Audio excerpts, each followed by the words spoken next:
Buenas tardes, mi nombre es Lorena Morales Flores, soy estudiante de la Universidad Autónoma de Tlaxcala y en esta presentación les voy a hablar sobre la hipertensión arterial y cómo prevenir sus complicaciones. Buenas tardes, mi nombre es Lorena Morales Flores, soy estudiante de enfermería y en esta presentación les voy a hablar sobre la prevención de la hipertensión arterial o en caso de que ya se tenga, la prevención de sus complicaciones.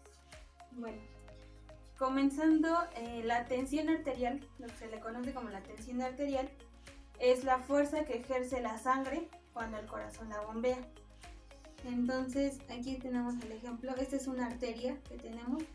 Entonces, cuando el corazón expulsa sangre, la presión que lleva la sangre y que ejerce sobre la pared de esta arteria, sobre estas partes, es a lo que se le conoce como tensión arterial. Entonces la hipertensión arterial es cuando esta fuerza que está ejerciendo ya es mucha y se le conoce a esta cuando los valores ya superan a los 140 sobre 90 milímetros de mercurio. Lo normal o lo óptimo de una presión arterial es entre 120 y 80 milímetros de mercurio. La hipertensión arterial pues es una enfermedad crónica en la que la presión con la que el corazón bombea la sangre es muy fuerte y además esta es una enfermedad crónica porque poco a poco va a ir evolucionando y va a ir afectando a otros órganos. En cuanto a los factores de riesgo, vamos a tener dos tipos: los factores de riesgo que pueden ser controlados y los que no pueden ser controlados. Los que pueden ser controlados son, por ejemplo, la obesidad, el sedentarismo, el consumo de alcohol, el estrés, el tabaquismo, y se les conoce así porque pues nosotros podemos optar por cambiarlos. Si nosotros modificamos nuestro estilo de vida y empezamos a consumir una alimentación más saludable, comenzamos a realizar ejercicio, pues entonces nuestra presión arterial puede modificarse y puede volver a lo que son los valores normales. Entonces por eso se le conocen así. En cambio, si son factores no controlables, pues estos ya son factores que no van a depender de nosotros. No es que si nosotros queramos cambiar o no. Por ejemplo, nuestra etnia o herencia o nuestra edad. Herencia es, por ejemplo, si nuestra mamá o nuestro papá son hipertensos, pues nosotros también podemos ser propensos a ser hipertensos.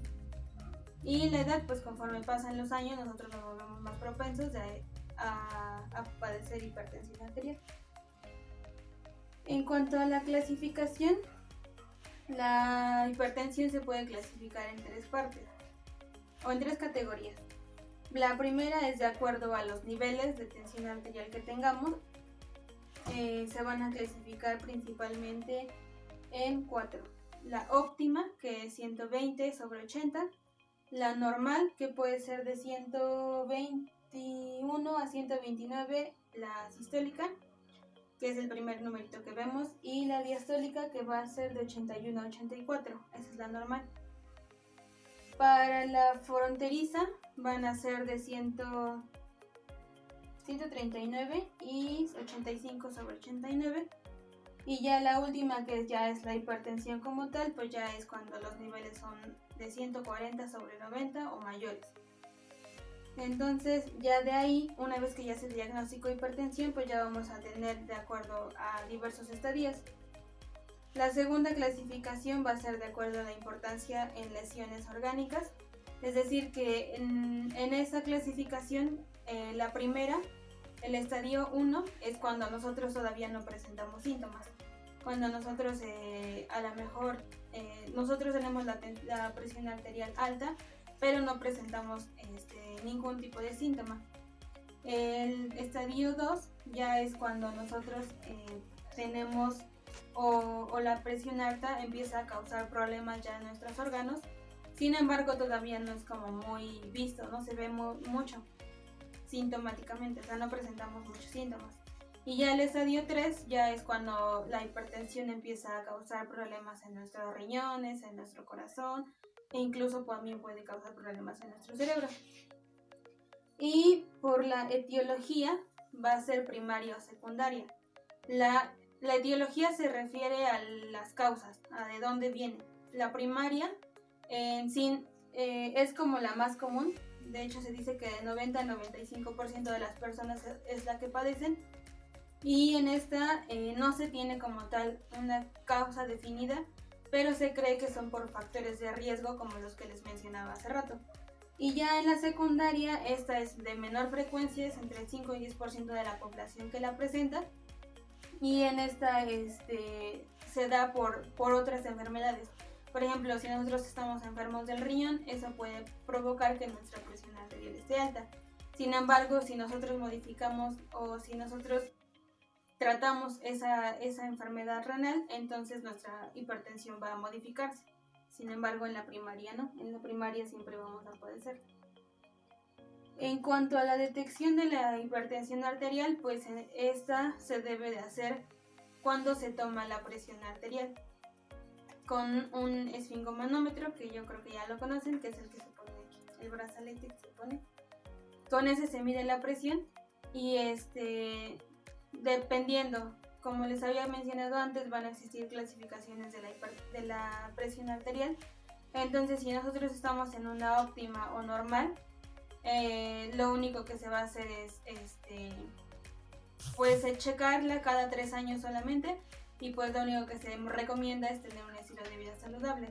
En cambio, si ya es la fronteriza, que ya es cuando nuestra presión está por arriba de 130, entonces ahí es cuando se recomienda el estilo de vida saludable, más aparte que se estén revisando la presión arterial cada 6 meses. Y ya si es la hipertensión como tal, ya se diagnosticó, entonces en esa sí se tiene que hacer tratamientos ya farmacológicos, que es lo que les voy a comentar ahorita. Y bueno, para la presión arterial se debe de medir se debe de tomar 5 minutos después de que ya hayan estado en reposo o de que ya hayan estado sentados. Si ustedes vienen caminando o vienen a prisa, pues entonces una presión arterial puede estar elevada y puede dar falsos datos. También el brazo lo tenemos que tener a la altura del corazón. Debemos estar bien sentados, con nuestra espalda bien reclinada o puesta en el respaldo de la silla. Y la presión se debe de hacer 30 minutos antes, 30 minutos después si es que se ingirió o si se consumió tabaco. Bueno, si fumaron o si tomaron productos con cafeína. Y bueno, después están los signos y síntomas. Los síntomas, a esta enfermedad se le conoce como el asesino silencioso. Esto es porque la hipertensión al principio no te genera síntomas como tal. Yo puedo estar bien, puedo estar normal, pero puedo tener mi presión arterial alta. Y esto está ocasionando problemas en mí, en mi organismo, en mis órganos. Entonces, ya después de cierto tiempo puede empezar a presentar síntomas, o también puede que no los presente, sino hasta que ya las complicaciones estén presentes. Pero si se presentan síntomas, pueden empezar como dolor de cabeza, mareos, náuseas, que les zumben los oídos o que tengan visión borrosa. Y bueno, ya una vez que se tienen complicaciones o que ya la hipertensión arterial está muy avanzada, pueden tener complicaciones en el corazón, que puede provocar insuficiencia cardíaca. Pueden haber renales, que se enfocan más como a la obstrucción de las arterias renales. Y también pueden ser cerebrales, como embolias o enfermedades cerebrovasculares. En cuanto al tratamiento, les comentaba que hay 2 tipos de tratamiento, el farmacológico y el no farmacológico. El no farmacológico pues se basa en una alimentación saludable, a realizar ejercicio, a no consumir cigarrillos, a no consumir alcohol. Y el tratamiento farmacológico ya como tal, pues en ese los médicos son los que lo recetan y siempre debe de ser bajo receta médica. Y bueno, en el tratamiento farmacológico ya los médicos se deberá ver que no tenga alguna interacción con otro medicamento que ustedes estén tomando, o que no tenga los efectos adversos que puede presentar este medicamento. Además de las indicaciones, si existe alguna contraindicación para este medicamento, o si la persona o si ustedes padecen alguna otra enfermedad que pueda complicarla con este medicamento, con el medicamento que se les receta. Y bueno, por último, en cuanto a las medidas de prevención, pues en la empresa se van a fomentar que se realice actividad física o la activación física cuando se ingresa, además de que se les debe de proporcionar cierto horario que sea pues un horario en el que ustedes puedan comer tranquilamente, y además de que ustedes deben de traer siempre alimentos saludables y que sean balanceados, ocupando el plato del buen comer, donde se incluyan pues todos los alimentos que en este vienen. Se debe de reducir la ingesta de sal, reducir la ingesta de alcohol si es que se consume, de cigarrillos. Al ingresar igual se les va a pedir la cartilla nacional de vacunación en la que viene el peso, la talla y el IMC. Entonces ahí se va a estar controlando su peso para ver si no presentan obesidad o sobrepeso, y para dar planes alimenticios si es que se requiere. Se va a estar tomando la presión continuamente en las mañanas, y en caso de que lleguen a presentar una hipertensión, entonces se derivará a consultorio médico, y pues igual si se requiere puede ser que acudan a prevenir. Igual se realizará la promoción de la salud y se impartirán pláticas de hipertensión.